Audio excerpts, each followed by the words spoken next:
சிம்மராசி. சிம்மராசிக்கு வந்து பார்த்தீங்கன்னா உங்களது ராசியாதிபதி சூரியன் 3ல் வந்து நீச்சமாக இருக்கார். அதனால் வந்து வீண் சந்தேகங்களாக ஒரு மன உளைச்சல் வர்றதுக்கான வாய்ப்பு இருக்குன்னா ரொம்ப கவனமாக இருக்கணும்.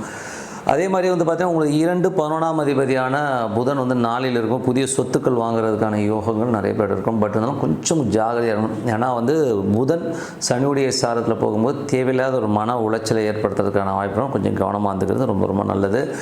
அதுக்கப்புறம் பார்க்கும்போது ஒரு 3ஆம் அதிபதியான சுக்கிரன் ஆட்சி பலத்தோடு இருக்கிறது. ஸோ 3ஆம் அதிபதி வந்து ஆட்சி பலத்தோடு இருக்கும்போது புதிய ஒப்பந்தங்கள் இருக்கும்.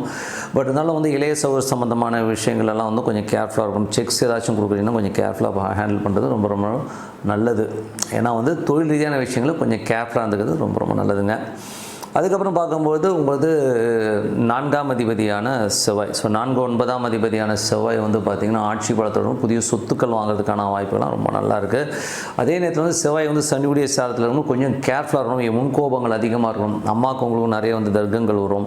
வண்டி வாகனங்கள் ஓட்டும்போது கொஞ்சம் கேர்ஃபுல்லாக இருந்துக்கிறது ரொம்ப ரொம்ப நல்லது. உங்களுக்கு 5 8ஆம் அதிபதியான குரு 12ல் இருக்கும்போது குழந்தைகளுக்காக நிறைய செலவு பண்ணுறமான விஷயங்கள் இருக்கும். கொஞ்சம் விரயங்கள் வரதுக்கான கொஞ்சம் கவனமாக இருந்துக்கிறது ரொம்ப ரொம்ப நல்லது. அதுக்கப்புறம் பார்க்க 6 மற்றும் 7ஆம் அதிபதியான சனி 8ல் இருக்கும்போது வேலையில் ரொம்ப கவனமாக இருக்கணும். அதே நேரத்தில் வந்து பார்த்திங்கன்னா குழந்தைகள் விஷயங்கள் ஒரு மன உளைச்சலோ ஸ்ட்ரெஸ்ஸஸோ வரும். ஸோ அதனால் கொஞ்சம் கவனமாக இருங்க. பிடிவாதம் கணவன் மனைவினால வந்து இந்த வாக்குவாதங்களெல்லாம் தவிர்த்துக்கங்க. ஓகே. அதுக்கப்புறம் 8ஆம் அதிபதியான குரு வந்து பார்த்திங்கன்னா உங்களுக்கு 12ல் நீச்சமாக இருக்கும்போது ஒரு தேவையில்லாத விஷயத்தில் வந்து ஒரு பேராசையால் ஈடுபட்டு அதனால் விரயங்கள் வர மாதிரியான விஷயங்கள் கொஞ்சம் கேர்ஃபுல்லாக இருந்துக்கிறது ரொம்ப ரொம்ப நல்லது.